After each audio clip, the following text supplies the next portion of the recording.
Toni Cruanyes, bon dia, bona hora. Hola, bon dia. Què tal, Toni? Bé, Escolta, molt bon diumenge. tu avui no faràs la Marató de Barcelona, no? No estàs ja corrent a coneixes. aquesta hora, perquè ja ha arrencat això. No ets de... Me n'alegro per ells Quin i esport molts fas tu? ànims. Quin esport fas tu, Toni? Doncs jo vaig al gimnàs com allò jo.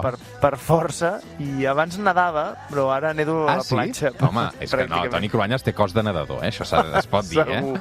I ets bon nedador o no? No, soc nedador de viure en un poble de platja tota la vida, d'haver nedat sempre i per tant de no tenir bona tècnica.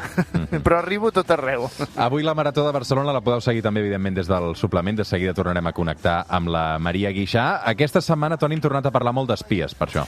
Molt. A veure, diumenge passat vam explicar l'origen del Catalan Gate, vam parlar de Richard Nixon, del Watergate, però aquesta setmana el concepte podríem dir que ens ha sobrepassat, més enllà de Catalunya, vull dir. Del Catalan Gate hem passat això. Comparecemos ante todos ustedes esta misma mañana para comunicarles que el Gobierno ha puesto en conocimiento de la justicia 2 informes técnicos del Centro Criptológico Nacional, según los cuales los teléfonos móviles del presidente del Gobierno y de la ministra de Defensa han sido infectados con el software Pegasus. Pegasus és la paraula, sens dubte, en boca de tots. Sí, Pegasus és el nom d'aquest software utilitzat pels governs de diversos països per espiar la població a través dels telèfons mòbils. És d'una empresa israeliana i d'això sí, se n'ha parlat molt, però avui volem explicar què vol dir Pegasus. El nom, literalment, la paraula Pegasus.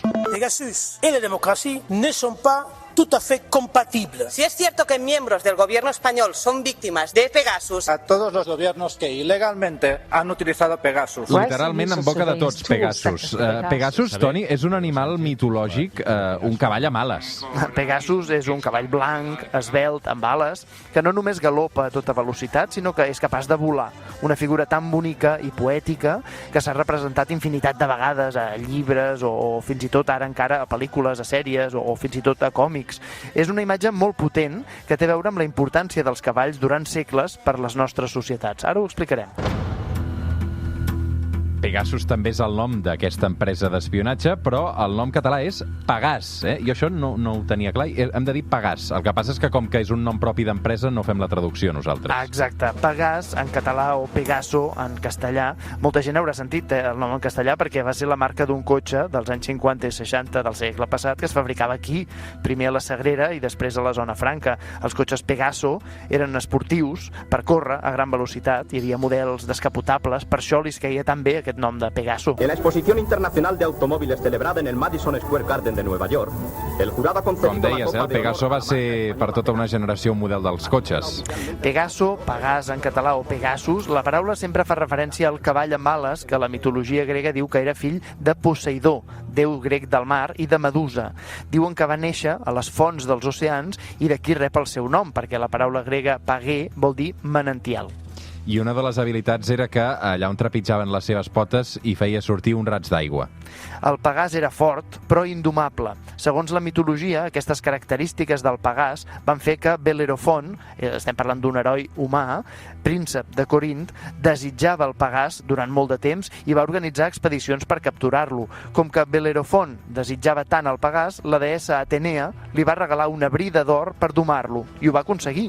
Però cavalgant el Pegàs, Bel·lerofont es va sentir tan afortunat i poderós que es va atrevir a cavalgar pel cel per arribar fins a l'Olimp dels déus, i això no va agradar a Zeus, que va enviar un insecte, un mosquit, perquè piqués el Pegàs.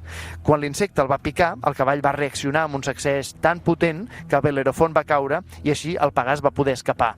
Zeus, també impressionat per la força i la rapidesa del Pegàs, el va convertir en el portador dels llamps i dels trons de les tempestes. I per això els llamps i els trons són tan ràpids, perquè els porta el Pegàs. Zeus, a més, també va convertir Pegàs en aquesta constel·lació d'estrelles brillants que podem veure avui en dia encara quan mirem al cel a la nit i que té aquest nom, la constel·lació de Pegàs. La història és molt bonica, els cavalls i la història han donat per aventures molt sucoses. Al mateix món mitològic grec hi havia el cavall de Troia, per exemple, i els centaures, que són aquestes figures mig home, mig cavall. Sí, mira, fixa't que sempre es fa referència al cavall com un ésser de gran elegància o dignitat, i sobretot molt poderós, amb unes capacitats físiques que donen poder a qui el posseeix, i és molt important entendre que la mitologia, que la van crear homes, de la Grècia clàssica, reprodueix sentiments populars de l'època, i els grecs tenien molta por dels cavalls. Pensa que els cavalls es van domesticar tan sols uns 2.000 anys abans de Crist, i les primeres tribus que van domesticar cavalls de cop van convertir-se en molt més poderosos que les tribus veïnes. I aquí pensa que la domesticació del cavall va ser un pas tan important per l'evolució de l'Homo sapiens com la invenció de l'agricultura o el descobriment del foc o de la roda. O sigui, m'estàs dient que la domesticació dels cavalls és tan important com el descobriment del foc, Toni? Mira, aquí t'explico els arguments. Els cavalls primer els caçaven i se'ls menjaven. Després, quan els van aprendre a domesticar, van ser clau per millorar l'agricultura, per fer la terra, no? Per llaurar la terra. Eren els millors animals de tracció, millor i més forts que els burros, per exemple. També els cavalls van ser crucials per viatjar a galop. Els humans es van poder traslladar fins a llocs que les tribus sedentàries no havien pogut, es movien a molta més velocitat. Però encara hi ha una utilitat més gran dels cavalls en la història: fer la guerra.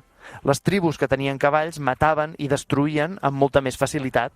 Les grans conquestes de territori de la història no s'expliquen sense grans exèrcits amb cavalleria muntada. I on es va començar a aprendre a cavalcar? Els primers van ser els habitants de les estepes russes.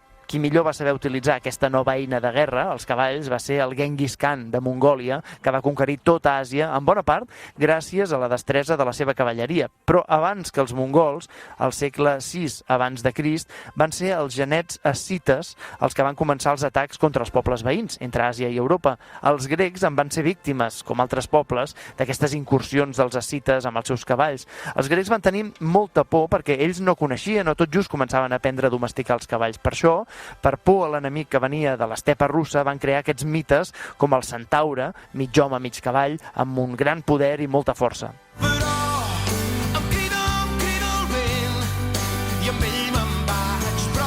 Centaures, Pegasus, hem parlat de cavalls amb el Toni Cruanyes, acabem avui amb Manu Guix i la seva versió de Lluís Llach de La cavalla del vent.